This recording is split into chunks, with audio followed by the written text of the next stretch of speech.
Look at my necklace today, it matches my hair, yay! Hi peaches, it's Shaaba, welcome back to my channel and thank you for clicking on another video. It's Monday and you know what that means, it is time for us to go fishing. Whoop. For a-holes. Why? Because it's a little bit of fun, it's a little bit of juicy drama, we can hopefully help a couple people out and expand our own mindsets along the way. What's not to love? Two tiny things that I'd like to say thank you for, really, at the beginning of this video. Firstly, I recently learned about something called the slippery slope fallacy, something that I mostly found out about because of you lovely peaches mentioning it in the comments. I have to say, not everybody was a lovely peach. I still would like to kindly request, encourage, but I feel like this word's not like strict enough. Demand that if you are going to be commenting on these videos, you do so whilst being respectful to the rest of the community. This is a safe space of the internet. You're gonna be here in my house, in my videos. You better be nice to people. Doesn't mean you can't share your opinion, doesn't mean you can't disagree. Just do so kindly. But yeah, the slippery slope fallacies. It's been an interesting one to look through. If like me, you had very rarely heard of it and you didn't really know what it means, I'd strongly encourage you to take a look at it. And I thank you for the teaching moment. Number two, before we begin, I'd really love to kindly ask you to check the little button down there and let me know if you've like maybe subscribed. It's totally fine if you haven't, you don't want to, but for a lot of people it's just an unconscious thing. It super duper helps me and this channel out, especially because we're going through a bit of a transitionary phase at the moment. It can feel very unsettling, and so if you are enjoying the content and you like the content, I would so appreciate you letting me know. And one of the ways that you can do that is by subscribing. It gives me motivation and reassurance that what we're doing is the right thing here on this channel. So no pressure, but if you'd like to, thank you. All right, are we ready to dive deep into the a-holes? Let's go. Am I the drama for making a big deal about being excluded from my brother's wedding photos? Ooh, wedding ones are always so spicy. They're spicy or they're heartbreaking, or sometimes they are both. Let's see. Oh my goodness. My mum was widowed before she met my dad, and she had my three brothers from her first marriage. By the time I was born, they were 11, 9 and 8, and I think that their dad had been gone for 3 to 4 years at that point. I'm assuming that's what this means, 3 to 4 and not 3/4 of a year. I always loved and looked up to them, says OP, but I can admit now that they were never too into me. Ooh, this is gonna be a heartbreaking one, isn't it? I see it. Mum would always bring us together for movie nights, family games nights, hikes, bowling, museum tours and the like, but the gap between us never really closed. I didn't see it when I was younger. I felt so lucky to have 3 big brothers, and people used to say how sweet it was to be a little girl with 3 much older brothers to look out for her and protect her. I do understand this dynamic, but I have to say I don't have a bigger brother. I've always wanted a bigger brother, but every person that I know who has a bigger brother is like, ugh, they are such a pain. It is such a chore. So I don't know, peaches, if you have a bigger brother, what is your experience? Is it mostly positive? Is it mostly negative? And if you don't, have you ever wanted one? Like, have you ever thought, oh yeah, a bigger brother feels like a good, I don't know, protective place to be? I know it's relying on so many stereotypes, but that's definitely the mindset that I grew up with. Let me know your thoughts down below. OP says, because of the people saying it was sweet, I believe that's how it was, and I get so caught up in whenever they visited that I ignored how much they'd avoid being around me or how cold they were to me. Hindsight is a wonderful thing, my love. Oh my goodness, it doesn't mean it doesn't hurt though. Whew. They also don't have a close relationship with my dad, but I knew they had a different one and thought that was quite typical, but I still thought that we were real siblings, I guess. I feel bad because I can see this is coming from a deflated OP. We haven't read the whole story, but the term real is a tricky one. You are real siblings. If you are adopted, you are real siblings. If by law you are real siblings, you're real siblings. Why does it matter if you're not fully, purely sharing all of the blood? Why does that not make you real siblings? I get what OP's trying to do here and saying that I thought it didn't matter, but to them it clearly did. I just, for anyone else who's out there and is like, oh, is my sibling not a real sibling? The term real is fake. People can interpret these things to lines that suit them. In alternative family structures, it means what it means to you. Let's read on. My older brother got married last year, and the wedding was the experience that opened my eyes. My brother's wife got a few sibling photos taken in different poses and stuff, and my brothers had photos together, and my brother and his wife posed with all the siblings. I would totally expect you to be included in this, but all the siblings did not include me.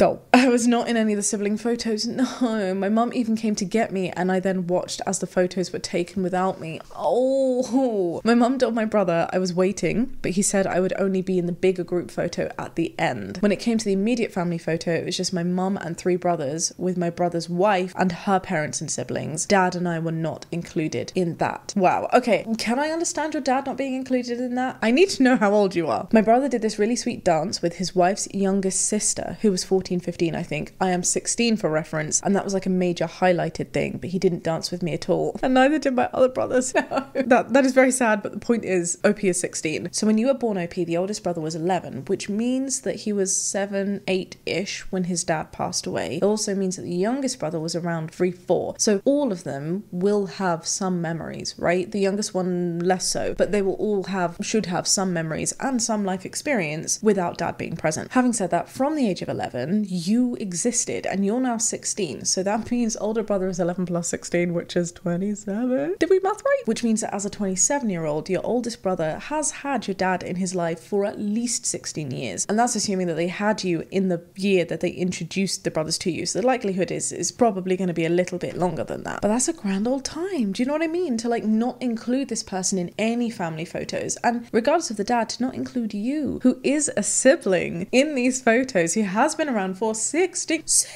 years. It just feels really sad. It feels so sad that you were disregarded. I can appreciate wanting a photo where it's just the brothers, and even just the brothers and the mum, and even just the brothers and the partners and the mum, but there is no need to not do a variation that also includes you, even if it doesn't include your dad. But really, I feel like it should include your dad too, you know? Oh, and it clearly is bothering you, right? Like, you're bringing up all of these things. It bothered mum. People can see it. And then you were just made to stand there as they took photos. No. 2 or 3 months after the wedding, OP continues. It still bothered me, and we went to my brother's house and I saw that I wasn't visible in the bigger wedding photos. So you're not even seen. To be fair, we did one of those big wedding photos too, and it's really cute. And if you zoom in, you can see heads. That's why, like, if I have big hair, it gives me kind of an advantage in these moments because people are like, oh, there's Shaaba. But yeah, you can be easily hidden. I can understand your upset. Like, you wouldn't realize I was there at all, and that really upset me. And I told my parents after that I didn't want to go back to that house anymore. I got kind of upset, and the whole wedding and then the photo in his house overwhelmed me, and I started crying. My mum got so angry at my brother, and all 3 of my brothers then told my mum that she was overreacting and interfering. She told them how upset it made me, and they said that I was making a big deal out of something that I shouldn't be because I should know that they're not close to me and didn't see me as a real sister. That is so rude. Where do they live? I just want to know. I just want to know. This is so frustrating to me, especially because you are 16. It is so understandable why your parents would still get involved in those family dynamics. And it's because, you know, like, that is a close relationship because the mum is both of your mums. It makes sense for the mum to say something. You are also sad, and their reaction to your sadness is, big deal. Stop overreacting. You know we're not close. That is cruel. That is so cold-hearted. I cannot deal. I cannot believe that people would act like this and make you feel like, we need to finish it off, but make you feel like you need to go to an online forum and ask if you were the drama. I'm calling it now. You're not the drama. Let's hope nothing major happened that makes you the drama. 1 second. They said that I was just being overdramatic baby and making a big deal out of something that I should just forget. They were very angry at me.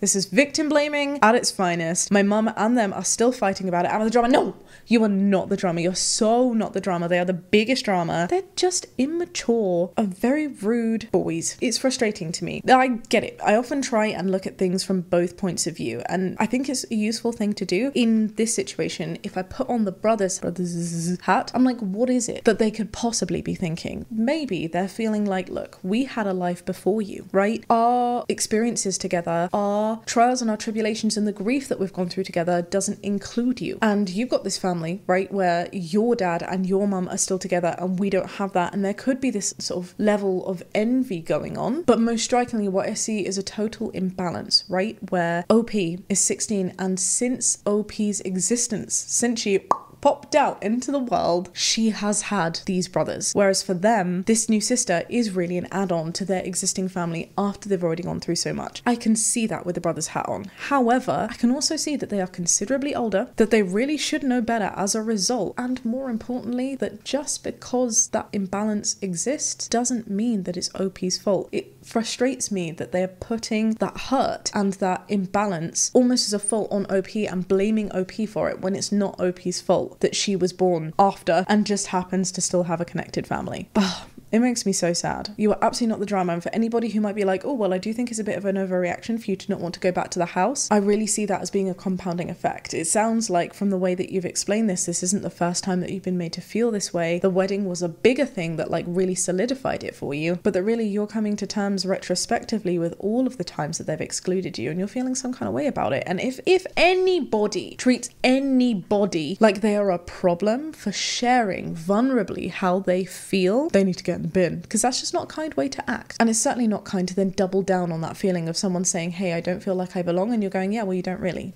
Not the drama, I'm so sorry, my love, and I know it's difficult to accept, but sometimes when people are being this mean to you, it can be useful in the process of moving on, because why on earth would you want to be connected to people who are going to be treating you this way? What do they say? You dodged a bullet. I feel like you dodged a bullet with this one. I hope you can find a gorgeous support network that you love, regardless of amount of blood that you share, of people who do genuinely love you and want to spend time with you, because you don't deserve this. Oh, this is heartbreaking. You are not the drama. Of course you are not the drama. Maybe when they were still young, I could have acknowledged how hard it must have been for them to lose a father, then see their mother to go on and make a new family, but they're adults now and their behaviour is just awful. Very sorry. Can't imagine how you must have felt standing there waiting for your turn in the picture. I have been in this position. I have felt this, being from two different families and like not quite fitting in either. I'm constantly that weirdo that's just like sitting there, and the one that often people don't think to go, oh, Shaaba, come on, join in. And I'm like, you know what? It's not my place. Maybe they don't want me there, because it's difficult to know sometimes when you are the add-on and when you are part of the family photo. And even knowing that, it can still hurt. But as I said, it's not your fault for feeling a certain way. You're entitled to feel a certain way. It's what you do with that information that can be very different. And what the brothers are doing with their information is very, very mean. We don't like bullies. Fully agree. These boys full on bullying her. Ugh. Imagine being 27 and bullying a 16-year-old. They're just cruel. All right, should we see another?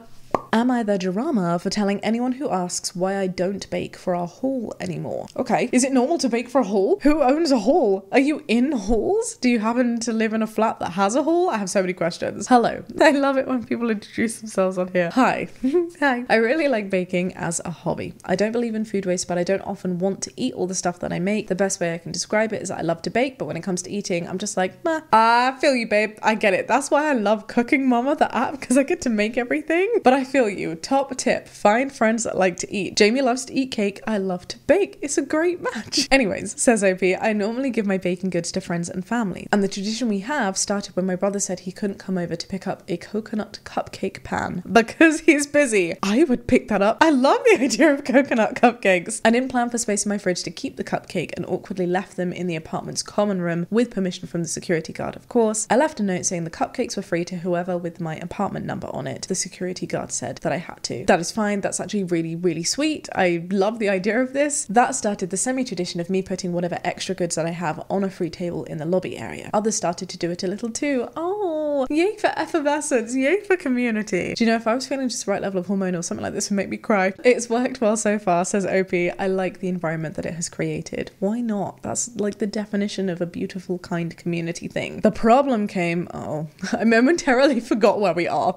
The problem came when one of the neighbors knocked on my door. She introduced herself. She said she was from another apartment floor and that she, in a visibly upset way, was very unhappy with me leaving unattended food out. One of her kids, allergic to peanuts, oh no, had some of my peanut butter brownies. I got very nervous hearing this and I apologized. She said it was fine, but wanted me to pay part of the costs of getting her child help. I don't know how I feel about this. Let's read on as I process. I asked if we could talk it out and she agreed. I agreed to pay for the cab she took back and forth to the hospital, which I know is getting off easy for what happened. I apologized again and she said that all was fine, but to please be extra careful. Since then, I don't leave any food out at all because the situation has made me nervous. I know it wasn't the worst that could have happened, but still. Okay, right. One, I think the first thing I need to say is sympathy for this child, right? It sucks the fact that you had to go to hospital for an allergy. Allergies can be fatal. Allergies are not something to joke about. I appreciate that that was a not great thing to happen. And I don't know if this is going to be controversial. I don't think that this is OP's fault. I'm trying to think about this in any other context. If your child has an allergy, number one, why was the child left unattended and able to pick up food and put it in their mouth, particularly a child with a peanut allergy? Do you see what I mean? I kind of feel like if you are the parent, it is your responsibility to, one, educate your child, especially if they have a peanut allergy, to be like, hey babe, you can't just eat food when you don't know what's in it. Honestly, every parent should be saying this to every child sort of regardless, but especially with a child who has a peanut allergy. I mean, it also does depend on the age of the child, but like I really just feel like this is something that should have been, one, mentioned, so the kid just shouldn't have been doing that, but two, the kid shouldn't have been in a position where they could do that because the parent should be watching. In what situation is a child left unattended, put something in their mouth, and then it's the person who put that there is to blame, as opposed to the person who has duty of care over the child? That is also very confusing to me. Are you telling me that if you're in like a supermarket or a bakery where there was food out, I mean, I understand that you have to pay for those things, but kids don't quite understand that. I'm trying to think of a,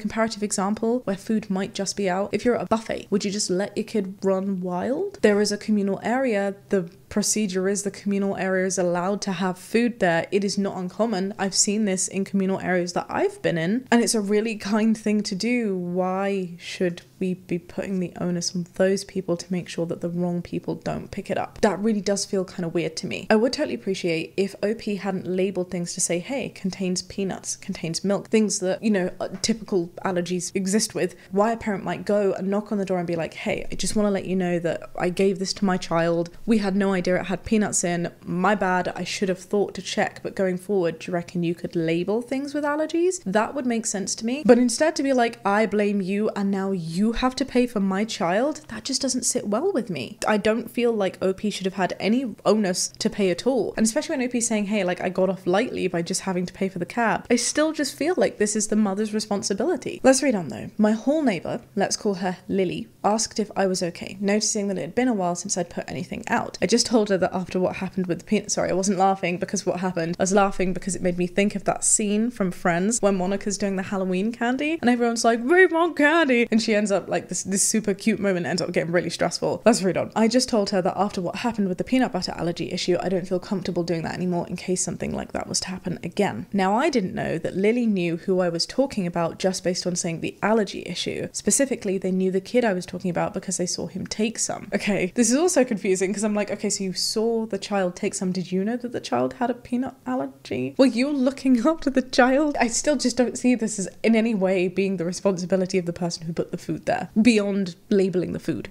Right, I guess Lily spread the word around because I got a knock from that lady again and she asked me why I told everyone to blame her. Oh my god. I explained that I didn't blame or tell anyone to blame her in any way. One of the neighbours asked why the tradition died off and I only said that because of the allergy incident but never mentioned specifics like who it was or what they looked like. She's mad and says that I did it purposefully and will be speaking to the landlord to make a report. This is why we can't have nice things. I apologised again and said that I swear I didn't mean for it to happen, but she stormed off. I'm not exactly sure what to do now. I don't hold anything against her or the kid and I'm pretty mad at Lily for this crap right now. Am I the drama? No, I don't think you're the drama. And actually, I don't know if Lily is the drama. Look, this is expanding on the scope of the judgment that I need to make, but oh, is it rude? No, I don't think it's rude. I guess it depends on what Lily said and exactly how it was portrayed, but I can absolutely see a world in which Lily's just like, oh yeah, shame that we don't have the communal baking goods anymore. Really sorry what happened to your son though. And that would not have been drama whatsoever. But again, like, who are you, mum, for saying that you're gonna make a report? This to me just screams entitlement. You do not own the communal space. The communal space is a communal space. And yes, I'm very sorry for what happened to your child, but again, the job is to you, mother of said child, to make sure that the kid's not putting stuff in their mouth that's not supposed to be there, not the rest of the building or the rest of the world to make sure that peanuts aren't in it. Do you know what I mean? I appreciate OP saying that they're not annoyed at the mum or the kid, but I'm annoyed at mum in this situation. I don't feel like I could be mad at Lily without knowing exactly what was said. It may even be that Lily was on your side and was just like, look, I just don't think it's very right. Do you, Brenda, that we don't get baking goods or that sort of community atmosphere because so-and-so down the hall let their kid eat something that they shouldn't? And maybe I'm going too hard on it, but no, this is my conviction and I stick with it. You are not the drama. That is my view. What do other people say? No good deed goes unpunished. Not the drama. Your neighbour seems to wake up each morning and pick someone to be offended by. Today your name was drawn from the hat of woe. Trademarked. Not the drama. If you have allergies, you don't eat random unlabeled food. And when you do, you get exactly what you have coming to you. I think that's a bit mean. It's not your fault if you have allergies, but it is unfortunately something extra that you need to take considerations on and you need to navigate. And yes, people should be taking responsibilities to make that as easy as possible for you to know. Like labeling things, even if you're not a professional restaurant. I can totally appreciate why you just want to know if there was peanuts in something, especially if you knew that somebody, you know now that somebody in the block has a peanut allergy. But it saddens me that you feel that you can't do this community thing now that you genuinely really enjoy doing and that meant that you weren't wasting food. And I totally get why you would be put off from doing the whole thing because the mum made you feel like it was your onus. Like you could have been like, oh, well, you know what? I'll bake things, but not with peanuts. Or you'll bake things with peanuts, but you'll only need things out for the community that don't have peanuts. But what you're thinking is, oh my goodness, if this happened with one thing for one person, what if it happens to another? And the only reason you're being made to feel that way is because you've been made to pay, because you've been made to take accountability when it's not yours to take accountability for. Oh, can you see that I'm irked? You agree with me? Let me know downstairs, Peaches. Just remember to be kind. Let's go fishing once more. Woo! Am I the drama? My husband broke something of mine and I think that he should pay for it. Oh, Okay, let's see. My husband got me a die-cast motorbike about 6 years ago of my favourite motorbike. What is a die-cast? Sounds like Die Hard. It's just a little plastic toy. A little toy. Die-cast, to shape or form a metal or plastic objects by introducing molten metal or plastic into a reusable mould, especially under pressure, by gravity or centrifugal force. I don't know why I had to turn that into a science lesson. It's a toy. It's a toy of a motorbike. That's adorable. It was lovingly looked after on my desk at my old job, and then again when I went to working from home. In January, I managed to knock it off its shelf. Oh, and I was absolutely gutted. I imagine it broke. It's quite rare, but within half an hour, I actually managed to find a replacement not too far away from our location. Yay, you! My husband knocked it off the shelf today. Oh, that was long-lived. Whilst dusting, and it broke into pieces. Pooey. That sucks. Am I the drama for asking him for the money to cover something that I've only had for 2 months that he broke? Like I said, it's quite rare and I can't find any for sale online. Wait, so your husband got you the motorbike figurine. It was 6 years ago. You've had it for 6 years and then you knocked it off and it broke. It's rare, but you found a replacement. Then you bought the replacement and after 2 months, your husband knocked it off and it broke. Not on purpose. He was dusting a shelf. And now you can't find any for sale, but you want the money back because he accidentally broke something. I feel like this might be a trick point, but I'm like, no, you don't ask for that. Like, is that weird? I would totally appreciate if the husband was just like, look, I am so sorry, my love. I didn't mean to break it. I'll get you a new one. And then you waited as he would try to find one, because if they're rare and you can't find any for sale online right now, it's because they're rare. So like, if he's giving you the money, what are you gonna do with it? You can't buy another one right now unless you just want the money, which I think is just a bit weird, right? I mean, mistakes happen. There was a very odd day. I don't know what was going on that day. We were not feeling particularly happy, Jamie and I. Everything was sort of loaded with this negative energy. Long story short, we have these like really cute glasses. I don't think I have any here to show you, but they're kind of like a really weird shape. They go like this. That was a terrible example, but I hope you enjoyed the sound effect. And Jamie broke one. I was like, oh no, I'm so annoyed. I love those glasses. We only have 4. Then we came upstairs and immediately I smashed another. And I was like, It's just one of those days. But you laugh about it and you move on. Do you know what I mean? Like, if we started billing each other for everything we accidentally broke, how long have you been together? I mean, your husband got it for you 6 years ago. It's not like this is a new relationship. Mistakes happen. We don't start billing our partners for mistakes. I find that very odd. I think you might be the drama in this one. I feel like it's been a little while since we've done a You Are the Drama badge, but it feels a little bit warranted in this situation. As I said, totally appreciate that you gutted. There is no other way that I could see it as odd. You asking for the money, especially because you can't find it for sale online. Like, expect your partner to say sorry, sure. Expect your partner to in some ways make it up to you, hopefully by suggesting to buy another one if the finances are available, you know, like not if it's gonna like put you out of house and home, but like just money. No, that's weird, right? I find this weird. Wait, just for clarification, you want your husband to compensate you for something he broke by accident, right? If this is a marriage that you intend to maintain, things will break in between. You plan to assign responsibility to every single mistakes that you make. That would be an excruciatingly long scoreboard and marriage. I agree. I kind of feel like that was made to be so poetic that the things will break in between isn't just about tangible physical objects, but I totally agree with this. We just need to sometimes feel like it's okay, babe, shit happens, and move on. Ooh, interesting question. Important to know, how expensive are we talking? £100. Okay, so it's not like super cheap. At the same time, it's not like a Ming Dynasty vase. This is going to be like tens of thousands of pounds to replace. I don't know if this changes or if cost should change how I feel about it. I just think that if it's a mistake, it's a mistake. Why are you blaming someone for it? Someone else says, your husband dusts and you're complaining about what? You are the drama. Just thank him for cleaning and let it go. Something about this comment doesn't sit right, and I think it's just the idea that like, oh, well, if he's dusting, accept that he's gonna break things, because babe, man is dusting. Like, if he lives there, look, of course he's gonna dust. Do you know what I mean? He should be dusting. It shouldn't be considered as this golden tier activity that therefore means that he can do no wrong. But at the same time, I just think it's weird. You are the drama for wanting money for something that you can't replace right now. I'm sorry, it's weird. Am I spicy today? I feel like I'm being spicy today. Should we do one final one? Shoop. Am I the drama for refusing to answer to my grandparents' nickname for me? Okay. I am 15 and I started living with my grandparents last year because my mum ended up needing to be taken care of and couldn't take care of me. So my grandparents took me. Ever since I moved in, they've been trying to call me Elizabeth. That's not my name. It's not even my middle name. That's unusual. I've always used my first name, which is Australia. Wow, so Australia's like not even close to Elizabeth.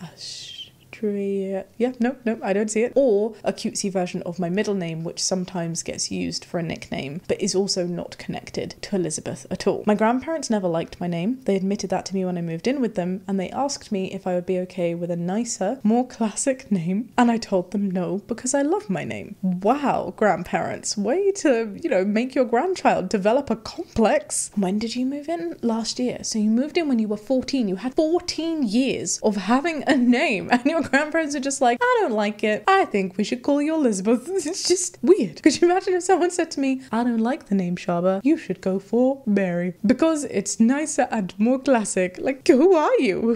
Who are you? Shoo. Opie says they asked me if I would like Emily because that was their unused girl name when they finished having kids, and my answer was no. So when I rejected the name Emily, they decided that Elizabeth was the way to go. That is so weird. I don't think I've ever heard of something happening like this before. Yeah, I've heard variations where parents have to complain to grandparents because they want to call their newborn something other than the name that they've provided because it's very fresh, and they're like, I can train this child. Not that you can, not that you should. It is not your prerogative, grandparent, to choose the name for your child. But like, I just find it particularly weird that you would do this to a 15-year-old. What? They call me Elizabeth and not my name or my middle name or even the cutesy version of my middle name. It annoys me so freaking much. It would annoy me too, especially with a name like Astrea. I'm questioning. My DAR is going off. I've got like a bit of a POC DAR, and sometimes I look at things and I'm like, could this potentially be racially loaded? There is a chance that this could be racially or culturally loaded, and that's not to say that it's being done in a conscious way. And I'll say, because like the name Astrea, that sounds, is it Greek? It feels like Greek to me. It feels like it's giving me like a European origin. I need to Google it. Astrea. It's a very pretty name.